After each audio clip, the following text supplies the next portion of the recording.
Assalamualaikum warahmatullahi wabarakatuh. Kita berjumpa sekali lagi pada malam ni. Semalam kami cuti rehat sebab rakan-rakan ramai yang keletihan. Kami pergi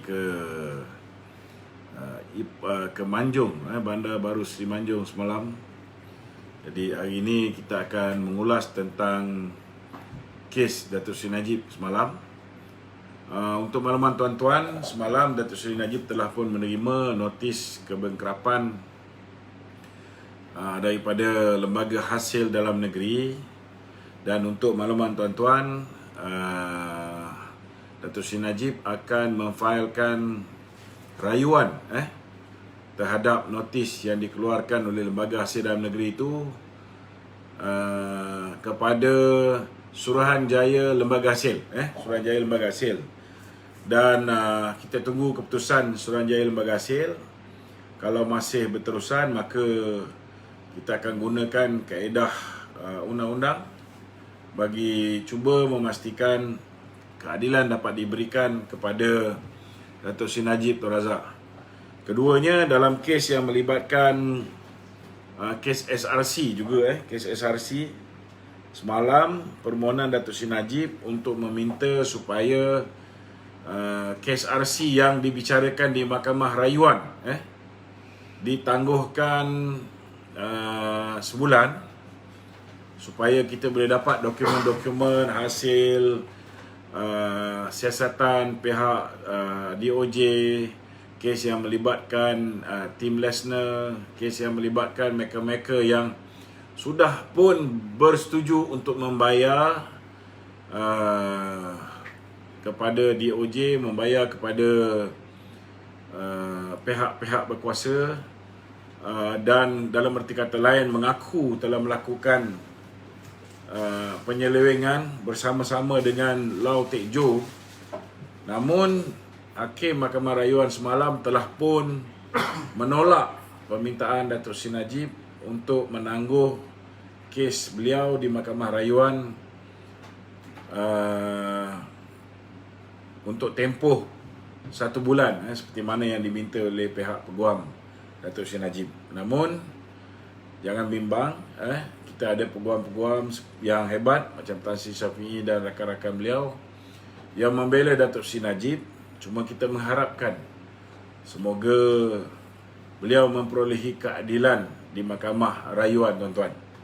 Banyak benda yang di peringkat Mahkamah Persekutuan, Mahkamah Tinggi yang kita rasa agak tak kena, terutamanya apabila kita melihat Hakim Nazlan telah menambah beberapa perkara di dalam judgement beliau yang nyata tidak ada dalam urusan perjalanan mahkamah sebelum ni. Benda yang tak ada diada-adakan oleh Hakim Nazlan, dan banyak juga perkara-perkara yang bersifat seolah-olah macam beliau membuat his own assumption, dia punya asumsi sendiri, andaian sendiri, yang menyebabkan ada lebih 300 alasan yang digunakan oleh Tan Sri Syafiee untuk membela Datuk Seri Najib di peringkat Mahkamah Rayuan. Jadi sama-samalah kita berdoa, sama-samalah kita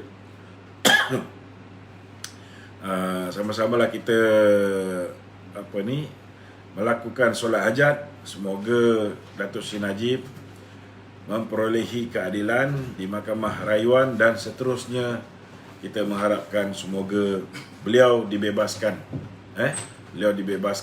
di peringkat Mahkamah Rayuan. Dan kita harap kerajaan zalim ni tidaklah mengarahkan peguam negara untuk merayu pula di peringkat Mahkamah Persekutuan, seperti mana yang kita pun boleh agaklah itulah yang mereka lakukan. Seperti mana bila mana mahkamah dah memutuskan supaya duit UMNO dipulangkan kerana tidak ada kaitan dengan duit 1MDB, mereka iaitu Jabatan Peguam Negara telah melakukan rayuan di peringkat mahkamah yang lebih tinggi kerana tidak mahu dana tersebut dikembalikan kepada UMNO kerana Mereka tahu kalau UMNO ada duit, UMNO akan boleh bergerak seperti biasa, maka ianya akan menjejaskan PPBM sebagai parti yang cuba nak menggantikan UMNO, cuba nak menguburkan UMNO. Jadi itu antara perkembangan terkini, dan kita kembali di pentas kita, saudara Pablo yang telah bercuti semalam sehingga kita tidak boleh buat live. Dan rakan-rakan pada malam ni Kak Rosnah, MK, Suzalina, The One Arm Army pun ada. Kita punya sahabat kita, saudara Amin. Amin ni ramai, kau jangan bimbang. Mungkin Amin Rais. Okey, silakan. Okey, Assalamualaikum Datuk. Ya. Datuk, hari Assalamualaikum. Peguam Datuk Seri Najib Tan Sri Shafie Al-Buah berkata hakim patut ketepikan saksi kes SRC kerana tak boleh dipercayai. Shafie, menurut Shafie, merujuk kenyataan bekas pengarah SRC International Subuh Yassin yang mengakui tanda tangannya pada 6 surat yang membenarkan pemindahan dana ke akaun Najib mungkin palsu. Kita komen sikit, Datuk.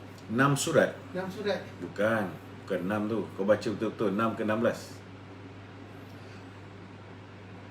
Sebab dia macam gini. Sebenarnya saya hadir pada sidang mahkamah pada ketika itu. Datuk Subuh, saksi pihak pendakwa sendiri, saksi utama pihak pendakwa, mengesahkan bahawa tanda tangan tersebut memang tanda tangan beliau, tetapi ianya telah dipalsukan. Telah dipalsukan. Sebab apa kata telah dipalsukan? Tanda tangan Datuk Subuh tu telah di-scan. Di-scan, diletakkan atas satu filem, dan filem itu ditunjukkan di dalam mahkamah. Semua 16 dokumen-dokumen yang kononnya ditandatangani oleh Datuk Subuh, mereka letak scan kopi tu, semuanya sama exactly. Saiz dia sama, dia punya semualah sama.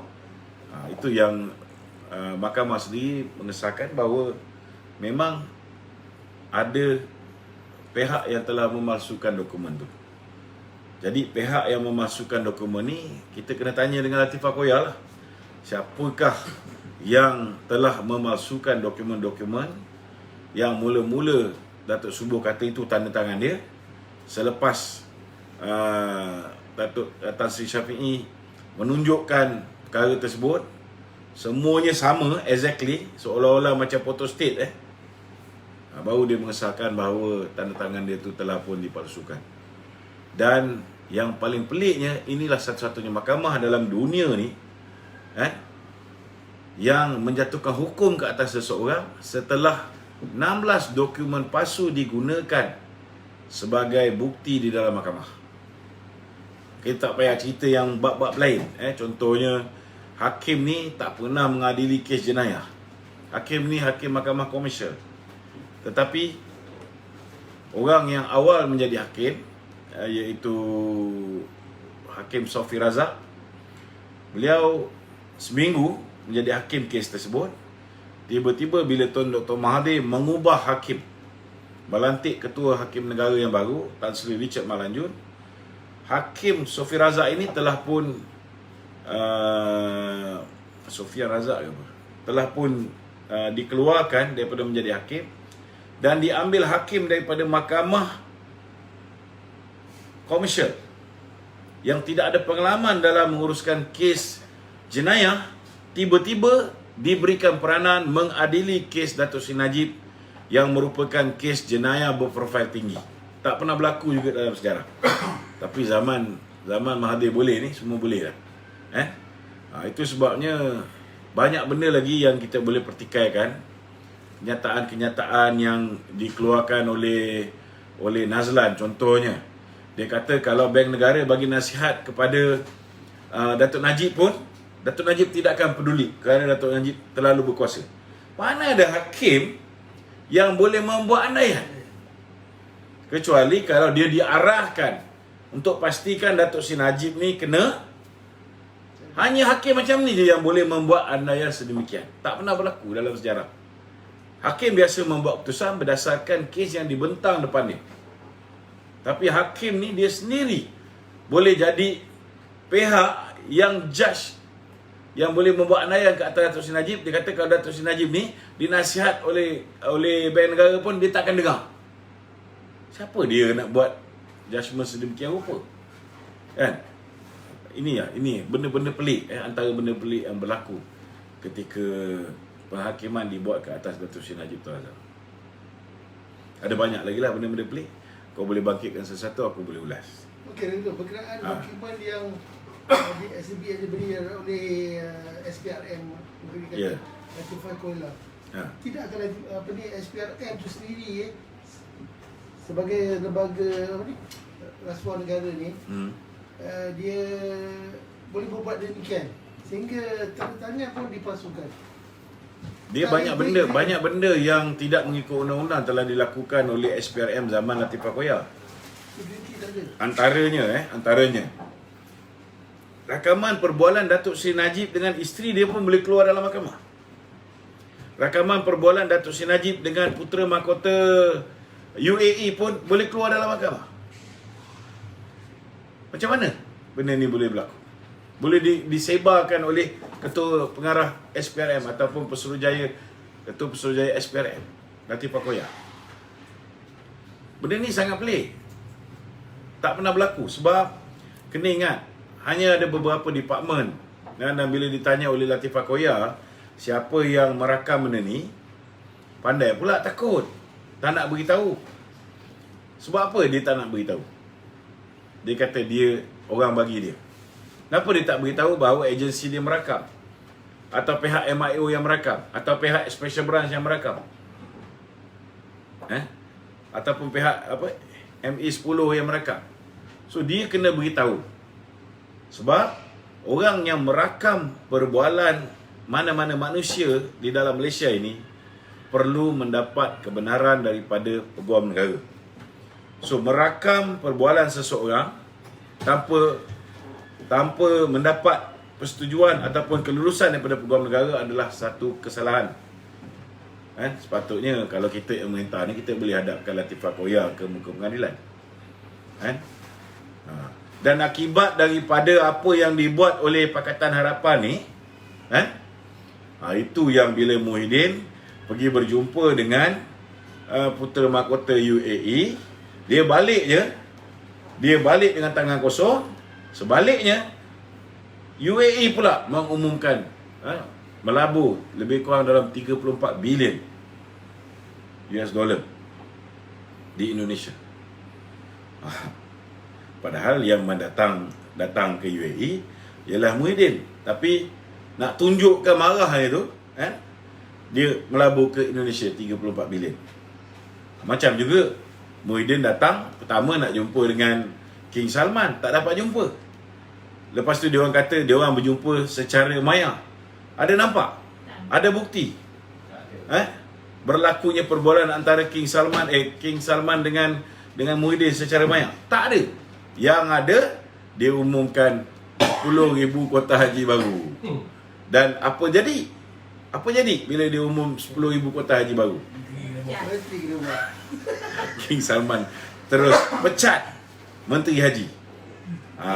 Itulah menunjukkan bagaimana Perdana Menteri kita amat disayangi oleh pemimpin-pemimpin Timur Tengah seperti King Salman, putera mahkota UAE. Nasib baik dia tak pergi tempat-tempat lain. Kalau dia pergi Bahrain ke, dia pergi ke negara-negara lain, lagi macam-macam. Okey, hari ini Datuk Seri Najib ada berkata notis mufif ada kaitan undian calon PM, keputusan PAU dan kemas mahkamah.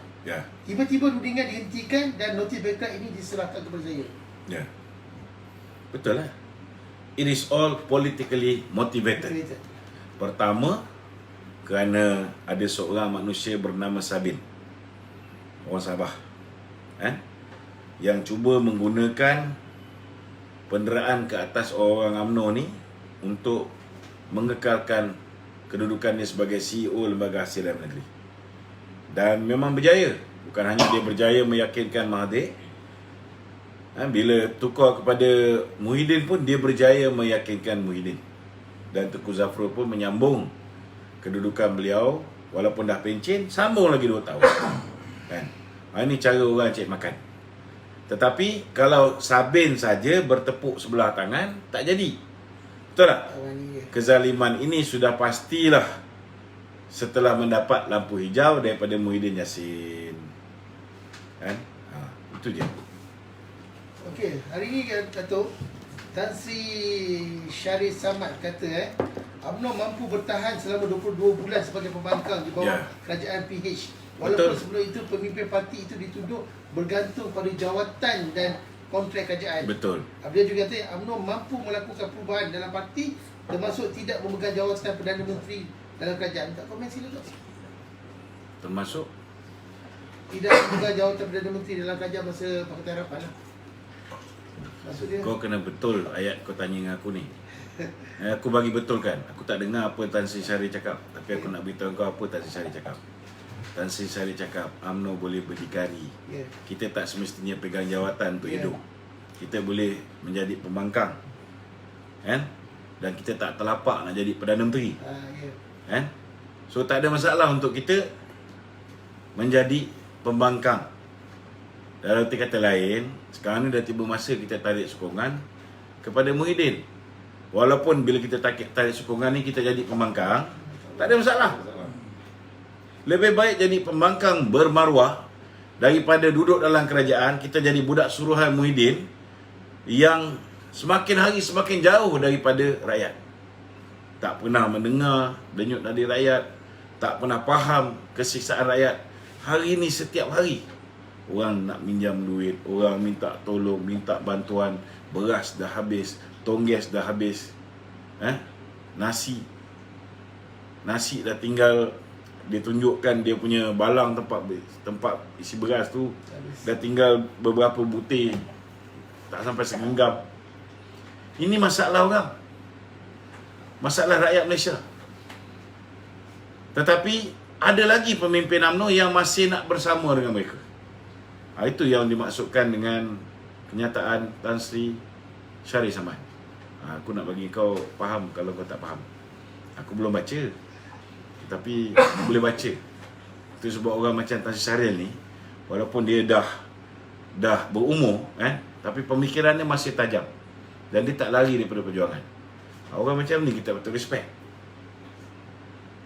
Orang macam ni dia faham denyut nadi rakyat ke bawah, kan? Kalau masih muda, buta perut, tak ada akal pun susah juga, kan? Kalau umur pertengahan, setengah abad, tapi hanya fikir kedudukan, tak pernah fikir tentang keadaan rakyat yang terseksa hari ni pun masalah juga. Itu mesej yang nak disampaikan. Okey, Datuk. Sementara itu Datuk Muhammad Fuad Zakashi kata MIC dan MCA wajar tidak tergopah untuk mencari tempat bergantung baru tanpa menyedari kenaan sebenar. Dia menyedari kecenderungan kedua-dua parti berkenaan untuk meneruskan kerjasama dengan Bersatu dan PN kerana meragui dakwaan tiada konsep Big Brother dalam gabungan tersebut.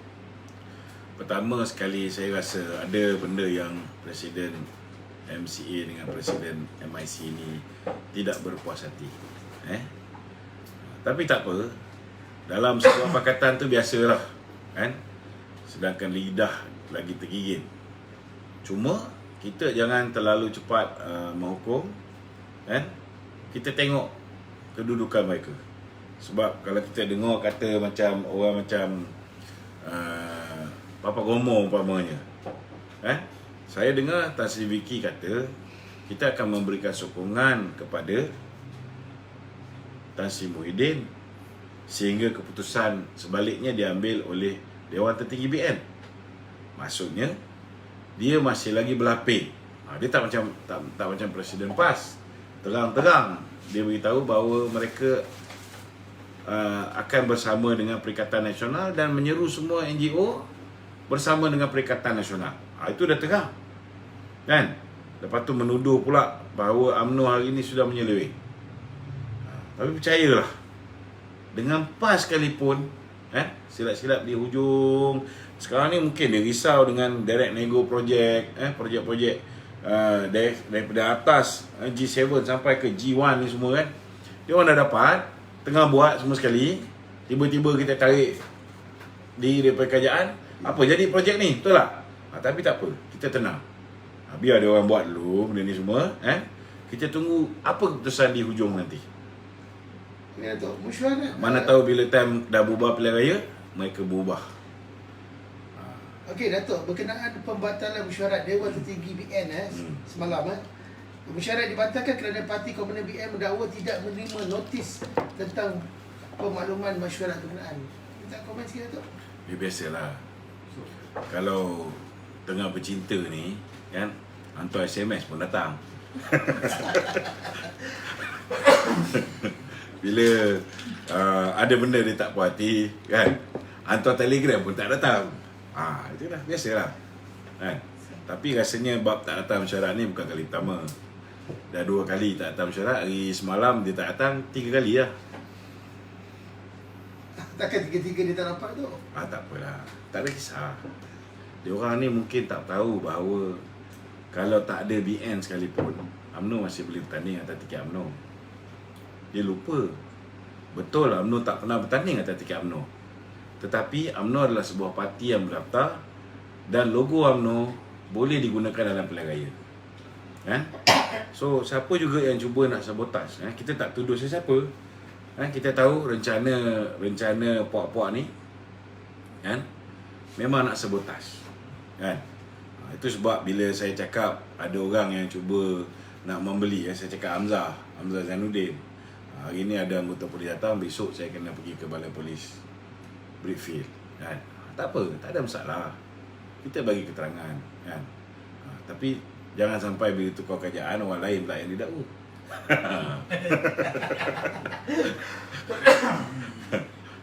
Okey, tu lah. Okey. So itulah tak habis cakap lagi kan.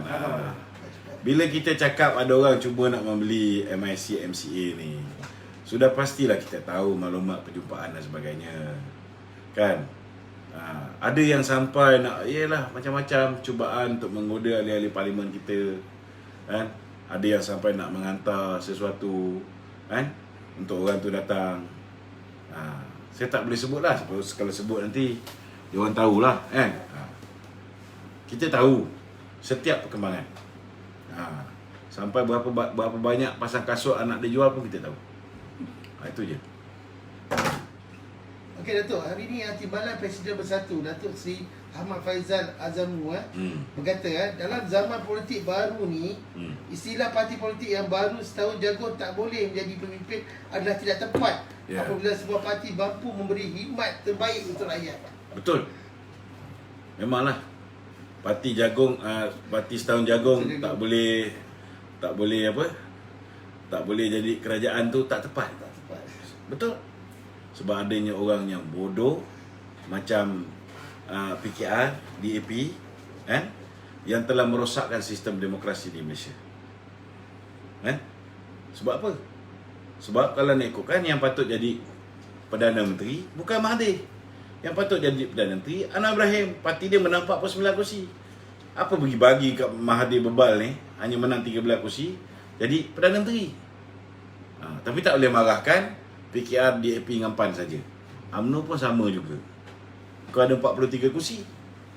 Muhyiddin hanya menang 13 kursi. 13 kursi ni pula satu dah mati, tinggal 12. 12 ni pula 6 orang tak menyokong dia. Yang 6 orang ni pula satu lagi bekas Setpol dia tinggalkan dia. Kalau bekas Setpol pun tinggalkan dia, maknanya apa? Ada masalah tak orang ni? Tapi kita pula bagi dia jadi Perdana Menteri. Sama je lah bodoh.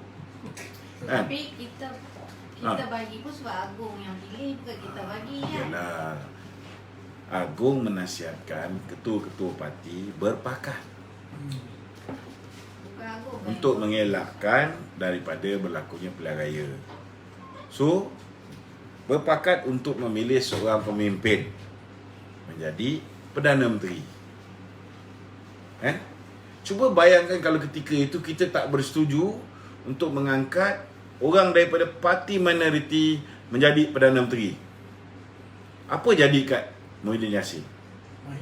Tak tahulah Muhyiddin ke Mahidin ke, masa dia angkat sumpah baru-baru ni, dia tidak menyebut perkataan Muhyiddin Muhammad Yassin, dia tidak menyebut perkataan Mahidin Mat Yassin.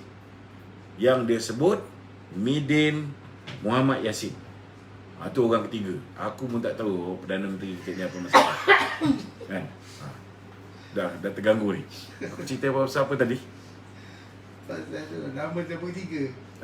Nama Muhyiddin. Bukan kat yang tadi tu. Kak, Sebelum Kak Rosna potong tadi. yang pasal Azumu punya komen tu, Datuk komen. Okey, itu satu hal tak sebelum ni tadi. Sebab yang nak salah semua pun tak boleh juga sebab Agong yang pilih. Okey. Kalau misalnya kita tak mengangkat orang daripada parti minoriti menjadi Perdana Menteri, apa jadi? Yang dah buat langkah Sheraton ni, kan? 6 orang yang bersama dengan Muhyiddin ni jadi kokang mati beragam. Kan? Termasuklah 9 orang yang buat langkah Sheraton daripada PKR keluar parti tu, mereka pun jadi kokang juga. Kita tak ada masalah jadi pemangkang. Betul tak? Tapi sebab ada setengah-setengah pada ketika tu dah tak tahan. Dah lama sangat jadi pemangkang. Dah lama sangat susah. Diugut dengan SPRM, Jabatan Usaha. Diugut dengan Lembaga Hasil Dalam Negeri. Maka akhirnya benda yang tak sepatutnya kita buat, membenarkan minority party menjadi Perdana Menteri kepada coalition di mana kita menjadi majoriti. Sepatutnya kita boleh faham kesan dia apa. Kan? Jadi pemimpin ni kena boleh anticipate apa yang bakal berlaku sekiranya kita silap membuat keputusan. Kita ada 3.7 juta orang. Lebih baik kau jadi pemangkang. Kan? Orang minta apa pun kau tak boleh nak, tak perlu nak bagi. Kan? Bagi sekadar yang mampu, orang boleh faham. Tapi bila engkau menyertai kerajaan di mana engkau bukan kepalanya, parti yang kecil menjadi kepala, dia jaga yang parti kecil punya ahli. Betul tak?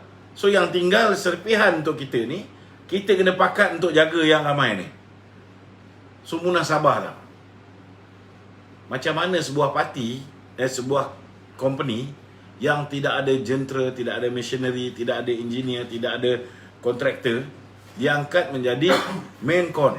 Sedangkan kita ada engineer, ada semua sekali, ada machinery, ada lori hantu, semua kita ada. Tapi kita jadi subcon. Amount yang kita dapat ciput. Macam mana nak bayar gaji pekerja? Tak boleh. Ini basic patutnya kita boleh agak. Kalau kita agak, kita boleh baca benda ni awal, tak jadi macam ni. Masalahnya kita beritahu. Tapi kita kena percaya. So tak boleh cakap apa lah. Datuk nak tanya juga ni. Tanya. Berkaitan sekarang nampak ramai orang dulu minta derma supaya kita boleh bantu Datuk Seri Najib nak selesaikan 1.7 Okey, pertama sekali, niat nak bantu Datuk Seri Najib dengan kutip derma ni bagus. Cuma saya nak beritahu, 1,600 juta ringgit tu kosongnya banyak. So, mungkin kalau kita buat 7 tahun berturut-turut, belum tentu cukup nak bayar. Sebenarnya, dia ada satu cara je. Tidak ada cara lain untuk menyelamatkan Datuk Seri Najib daripada kita menjatuhkan kerajaan yang zalim ini. Dan amat menyedihkan kalau ahli-ahli UMNO sendiri, MP-MP UMNO sendiri tak sanggup nak keluar daripada kerajaan untuk menyelamatkan bekas Presiden UMNO ni. Orang yang memilih mereka sebagai calon pilihan raya. Amat menyedihkan. Hari ni, bukan nak cakap apa lah, macam Isyamuddin sendiri. Bila ada seorang duta berjumpa dengan dia sendiri beritahu, kita akan pastikan dia masuk dalam penjara. Ini bercakap bukan dengan kecil-kecil orang, bercakap dengan duta. Sanggup. Sepupu dia tu. Inilah manusia yang ada dalam UMNO. Minta maaf cakap lah. Itu sebabnya saya setuju sangat bila Khairi Jamaluddin kata kena buat pemilihan ni. Sebab pemilihan ni lah masa yang terbaik untuk kita kuburkan orang-orang macam ni, pengkhianat parti ni, kan? Ini yang masanya untuk kita kuburkan. Jangan ambil nampak sebut pemilihannya kita takut. Kenapa kita nak takut? What happened during the last PAU is a clear cut indication. Orang tolak pengkhianat parti. So kau ingat dengan duit-duit dia orang ni dia orang boleh menang pemilihan parti? No way. No way. Kan? So kita nak takut apa? Buat je lah pemilihan. Kan? Kita benam dia orang ni semua. Pastikan Syamuddin, Khairi Jamaluddin semua bertanding. Anwar Musa bertanding. Sekarang tak tahu Anwar Musa nak bertanding apa. KJ nak bertanding timbalan. Dia dulu timbalan. Kawan-kawan dia bertanding presiden. Kalau dia bertanding presiden, Syamuddin bertanding presiden, geng pengkhianat ni pun pecah lagi dua. Kan?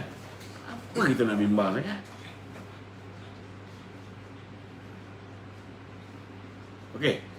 Tok, semalam Datuk Taka Yudin Setiausaha Agung PAS berkata hubungan PAS Berbalik dengan soalan Faizal Azumu. Dia nak jadi MB balik. Kan? Dia jadi MB balik. Kau sukalah kau orang Perak. Kalau misalnya pembersihan kediaman MB yang sebelum ni sama macam kelab malam, sama macam pusat hiburan, sarang pelacuran, sarang dadah ni, kan? Dah dibersihkan, nak dikembalikan jadi macam tu, silakan. Kan? Silakan. Tapi nak beritahu, nak angkat sumpah ni ke bawah duli tuanku, kena setuju. Kan? Jangan kau ingat kau baik dengan Perdana Menteri, kau timbalan Presiden Parti Bersatu, kan? Kau punya parti pun hidup kerana mencuri orang lain punya MP, kan? Kau nak belagak, kau boleh jadi balik MB dalam sedikit hari lagi. Kena ingat, kan? Sedikit hari lagi tu, kan? Mungkin kau boleh beli orang sana, beli orang sini, tetapi kau boleh beli tuanku ke? No way. Ada yang kata Datuk nak tanya pasal kes yang lembaga hasil ni lah. Boleh tak Agung masuk campur untuk nanti? Dia macam inilah, kalau nak masuk campur senang je. Hari ni Perdana Menteri kita angkat sumpah bukan menggunakan nama sebenar. Tadi saya dah keluarkan video. Dia angkat sumpah, wallahi wa billahi wa tallahi, saya Midin bin Muhammad Yassin. Siapa Midin bin Muhammad Yassin ni? Saya dah dengar banyak kali. Ada tak dia sebut Muhyiddin? Tak ada. Ada tak dia sebut Mahyidin? Tak ada juga. Yang pasti dia tipu bab nama bapak dia. Bapak dia kalau ikut yang diwartakan, yang diwartakan ni maknanya IC dia. IC dia tulis nama bapak dia Mat Yassin, Y-A-S-I-N, bukan Muhammad Yassin. Nama bapak dia pun dia tipu, kan? Apatah lagi nama dia. Dalam dunia ni Perdana Menteri, Presiden hanya si tumpuk ni seorang je, kan? Yang boleh mengubah nama samaran, nama glamour boleh gunakan sebagai Perdana Menteri. Bayangkan semua dokumen-dokumen yang dia sign. Itu sebab hari ini saya mengeluarkan satu kenyataan. Laskar Cyber mengeluarkan satu kenyataan. Majlis angkat sumpah perlu diadakan semula. Menggunakan, saya bukan kata dia tak boleh jadi Perdana Menteri. Kalau Agung nak angkat dia juga boleh. Tapi dia kena angkat sumpah semula menggunakan nama sebenar. Mahyidin Mat Yassin. Kena angkat sumpah. Tetapi bila nak angkat sumpah, kena memenuhi perkara 43 2A. Perkara 43 dalam kurungan 2A mengatakan yang di-Pertuan Agong boleh melantik seorang Perdana Menteri yang difikirkan telah mendapat mandat majoriti ahli parlimen. Kalau parlimen pun tutup, dia masih boleh menyerahkan apa yang dipanggil sebagai SD kepada Kebawah-Duli Tuanku supaya dia boleh buat majlis angkat sumpah semula. Kita bukan kata tak nak dia menjadi Perdana Menteri, tapi kalau Tuanku pun dah tak nak, alhamdulillah. Tetapi kena buat majlis angkat sumpah balik. Dan selepas dia angkat sumpah sebagai Perdana Menteri dengan nama Mahyidin Mat Yassin, kan? Kalau dia ada 111 orang yang menyokong dia sekarang lah, dia kena tanda tangan balik semua surat lantikan menggunakan nama yang sebenar. Sebab kalau dia tak tanda tangan balik, semua surat pelantikan tak sah, semua perjanjian yang dia dah tanda tangan ni tak sah, barulah dia boleh pergi balik ke Indonesia, pergi balik ke Saudi Arabia, pergi balik ke UAE, baru boleh buat live. Buat live balik dengan King Salman, kan? Lepas tu boleh buat pengumuman balik. Mungkin lepas ni dia bertambah daripada 10,000 kota haji tinggal satu bas je. Kadang boleh. Okey, Datuk, berbalik semalam Datuk Setiausaha Agong PAS Tajudin kata hubungan PAS dengan Bersatu masih lagi Setiausaha Agong PAS dia. Adalah seperti terzahir dalam prinsip asas MN, kerjasama ke arah bina penyatuan ummah dimulai penyatuan dengan bla bla bla diikuti dengan Bumi Putera dan bukan Bumi Putera tidak ekstrim serta seluruh rakyat Malaysia yang cintakan perpaduan dan perdamaian. Dengan UMNO tak ada ke benda ni tu? Tak, itulah sebabnya definasi Setiausaha Agong PAS ni, Taqiyuddin ni, sebenarnya jangan sebut sangat PAS ni. PAS yang kat bawah ni semua okey. 2-3 kerat PAS ni. Itu pun sebabnya ada beberapa orang PAS ni dah mula buat demonstrasi lah. Mana ada video dia?